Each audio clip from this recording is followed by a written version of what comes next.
Kathy Townley, and I am a New Church Start worship specialist.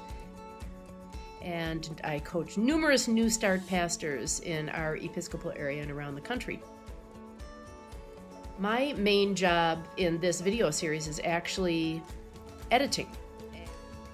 I just wanted to come on here and do just one very short snippet live, just to help you manage your expectations, so to speak.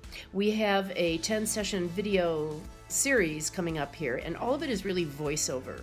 So there's really not a whole lot of juice like you might expect from a video series. It's highly content driven, and we do want you to take notes because there's a whole lot of learning that has to go on, and there's a whole lot of things that you're going to have to be discussing with your coach, whoever that happens to be. For some of you, it's me. The videos are lined up according to big block type headings, so you'll kind of get the drift of the area that you have to be concentrating on, and all of the details are in the teaching that goes with it. Some of the teaching is pretty powerful. I've listened to all of it because I've had to edit it, and I was drawn in quite a bit by a lot of it. So I hope that that's the case for you. Each session is about 30 minutes, so if this is not your preferred learning style, you only have to endure it for about a half hour at a time. The whole purpose is that it really helps you ramp up to your launch. So really do hope the best for you on that, and God bless you in that journey. And now, here's Ben.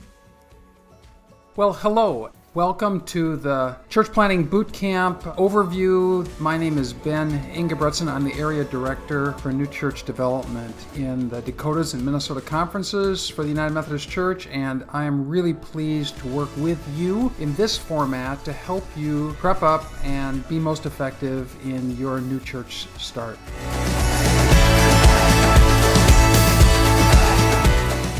We've designed this format for church plant equipping and training for a couple of reasons. Number one, it allows you to begin the process and move forward with the process at your own pace. So these download on-demand segments, each one with its own action areas. When you've completed those action areas, you can move on to the next download and just at your own pace move through the sequence.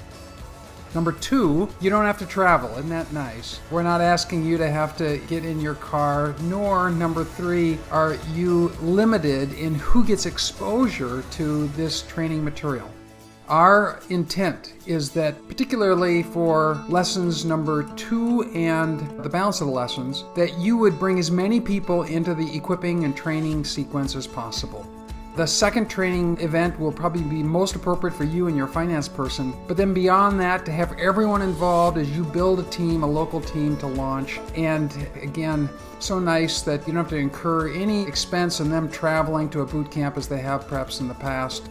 And so that's the reason we have created this series of equipping downloads for you for your prep time.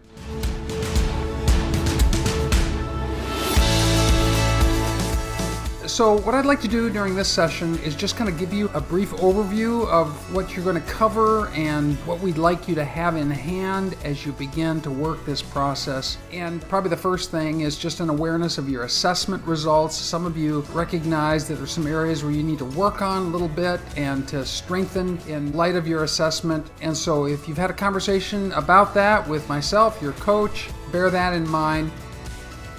There's a library of planning resources that you should begin to become familiar with, and I've listed them for you there. Let me just itemize them for a couple of moments. Ed Stetzer's book, Planting Missional Churches, kind of a Bible, if you will, for church planters, covers a whole range of subjects. It's a good thing to survey and poke around in. You see a chapter that piques your interest, read that chapter. Church Planting Landmines by Niebel and Rohrmeyer, and then The 10 Most Common Mistakes by Griffith and Easom. Those books are worth reading cover to cover. There are just multiple dozen ways of messing up a church plant, and to know where the ditch is halfway home. Become familiar with those two books. Church Planting Nuts and Bolts by Bob Crossman is in development. My hope is that that's going to be available by the time you get this recording. We'll do our very best to resource you that way. Church Unique by Will Mancini. A book, again, that is worth reading cover to cover, though there's sections in there that are going to be more engaging than others, particularly when Will talks about the vision frame and the elements of the vision frame. So bear that in mind. Planting Fast-Growing Churches. probably one of the best empirically driven books about church planting. Stephen Gray did research on hundreds and hundreds of fast-growing churches, and he identified the features of congregations that break the 200 barrier and that grow quickly. If you're interested in planting a church that breaks the 200 barrier, you ought to read Stephen Gray. He's going to give you a lot of insight that way. Then you'll notice a number of resource pages, and they're all on both the Dakotas and Minnesota webpage. I would ask that you become familiar with those. Read down through those. There's a lot of material there, but it wouldn't take you a couple of hours probably to survey it. Get a grasp of the resources that are there for the time that's right.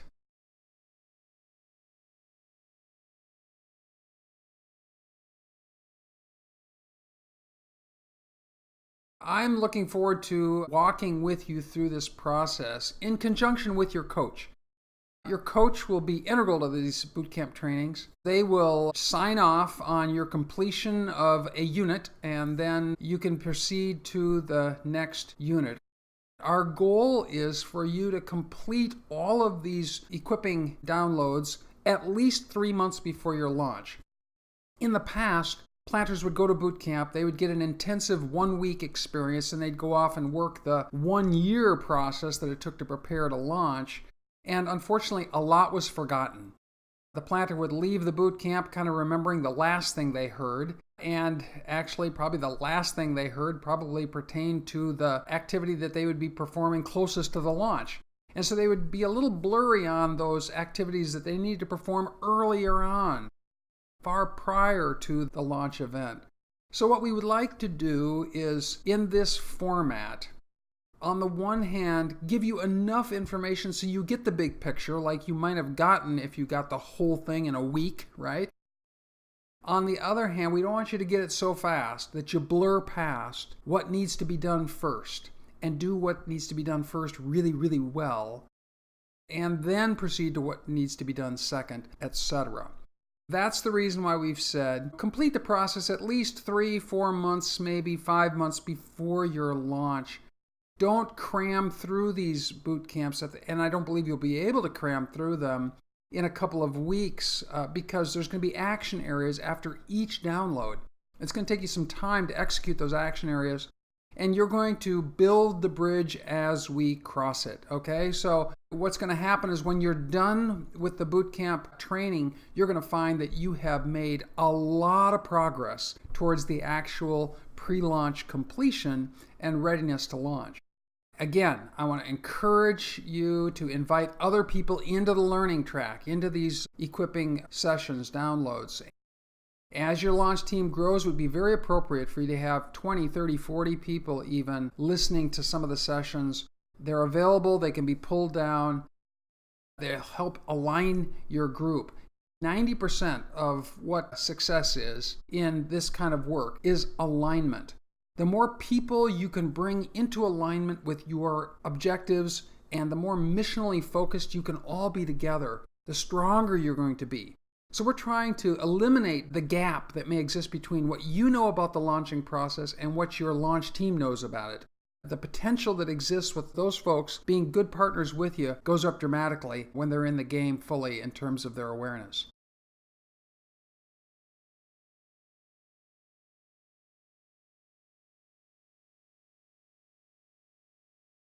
Let's just quickly overview the 3 phases of launching that we're going to be talking through, and then kind of the primary task. You'll see them laid out in the handout. Phase number 1, the pre-launch phase. Our objective in our work together, my objective, is to help you launch your ministry as large as possible. This is a truism in church planting, that churches that launch small tend to stay small. In fact, one rule of thumb is that most church plants achieve about 70% of their overall sustainability objective or their overall growth objective in the launch cycle. So if you launch and you have a goal to be a congregation of, let's say, 100 people, well, you better have 70 people when everything shakes out after your launch experience, right? So congregations that launch and they only have 40 people, and they think, oh my gosh, we launched low, but we're going to grow by 20 or 30% next year, and we're going to just continue to make up for that small launch. In reality is that rarely occurs. Most congregations grow at a rate of about 3 to 5%, 5 to 7% a year. It's true that church plants can grow at a faster rate because there's a higher conversion rate that occurs in church planting during the first 10 years of a church plant, particularly true in the first 2 or 3 years. But nevertheless, on average, it gets harder and harder to grow at a fast rate once you get past the launch. So we want to launch you as large as possible. And so there's a series of key tasks that will drive the pre-launch phase of your work. And it'll take you about a year to complete this. 8 to 10 months to complete the pre-launch work, I think minimal. Developing vision and plan, and the planning and designing work is significant. Making 1,000 contacts. We're going to talk a lot about that. Church planting work is primarily not desk work, right? It's relational work, it's missional work, connecting and making lots of relational inroad into the mission field that you want to connect with. And then developing from those contacts 40 to 50 committed launch partners. And we're going to talk you through the process of achieving both of those contacting and committing steps. And then forming small groups. Here's a piece that oftentimes church plants stumble around, and we don't want that to be true for you, that probably the single smallest unit in a church plant, once you get past a one-on-one discipling relationship, the single smallest unit that is going to be healthy for you before you launch and after you launch. Before you launch, the small group is the go-to place. It's the place that's sticky, where people form relationships, hang out, do barbecue, share meals, enjoy getting to know one another, have discipleship conversations, pray for one another. That small group experience is the go-to event prior to launch, and it's the relational, where I really find my friends, go-to assimilation event after the launch. So you want to put the DNA of small group into your church planting work early and see 5 to 7 of those groups committed to being together before you go to public worship. The development of launch teams, boot camp training, these along with lots of other small tasks are going to take all of your time, or at least a great deal of your time, for the next, again, 8 to 10, 12 months in order to execute all this work.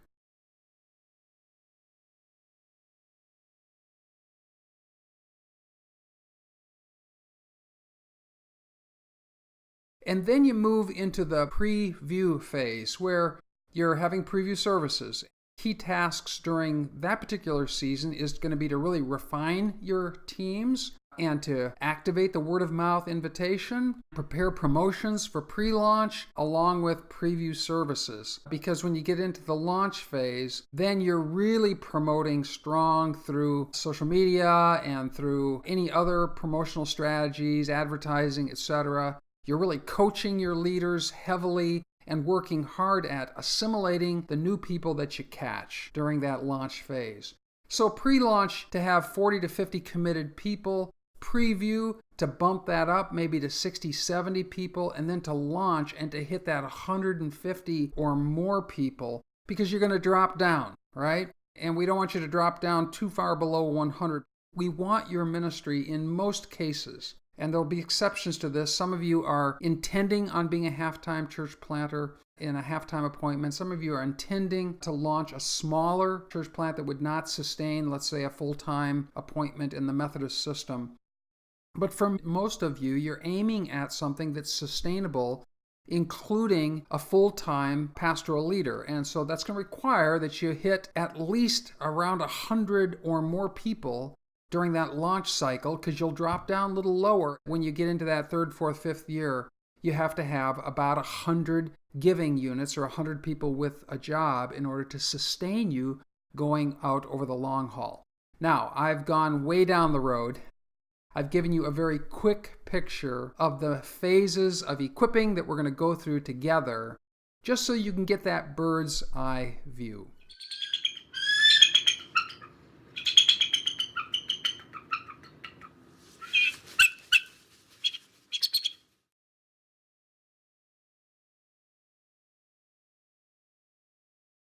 So let's just quickly walk through the training sequence then. You see, the first time we're together for a session, the next session, we'll talk about calling, character, and vision. Begin reading Will Mancini's book, The Church Unique, and his vision frame concept, and you can be prepared for that first session. Calling, character, vision, overview of the process and timeline, and you'll begin to draft some guiding documents, as well as beginning to use the timeline tool that we'll talk about next time.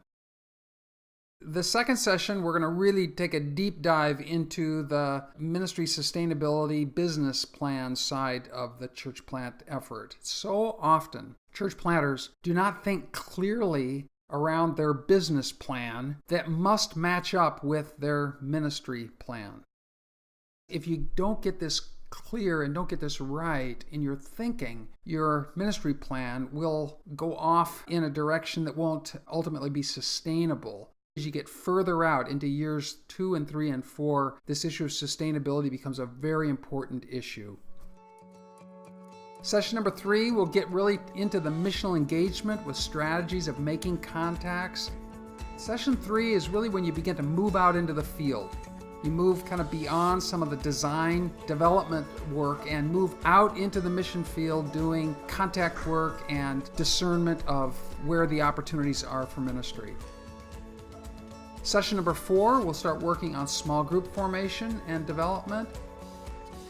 Session 5, refining your discipleship vision and strategy and pathway. 6, working on leadership development, team formation, systems and structures.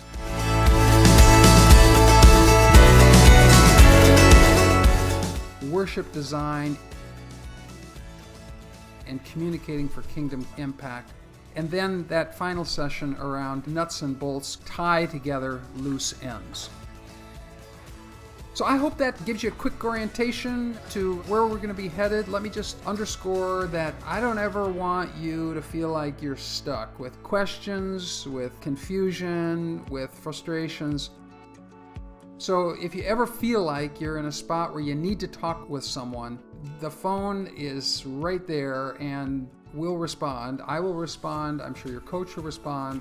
Your DS may be the right person in some cases, and they're there to respond. But I'd like to offer myself as kind of your first point of contact if you're having questions about the launching process, the equipping process, the gathering process, and these download training sessions. Look forward to working with you. And as we wrap out this session, let me just close with a prayer. God, for folks that are hearing this session and moving into a new chapter of their ministry work, I pray, God, that you would fill them up with your Holy Spirit and show us how to be good partners together, even in this equipping work. And I pray, Lord, that it would all yield the kind of kingdom impact of a new Jesus community. People who have discovered the life-giving message of Jesus and have said, yes, I'm a disciple, I'm a follower of the one and only Christ. And so hear our prayer as we offer it in Christ's name. Amen.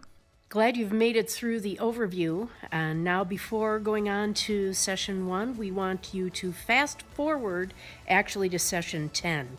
You're going to get the bookends of this entire experience by doing that, and then you'll get to see how it all fills in between. So please fast forward to session 10. See you there.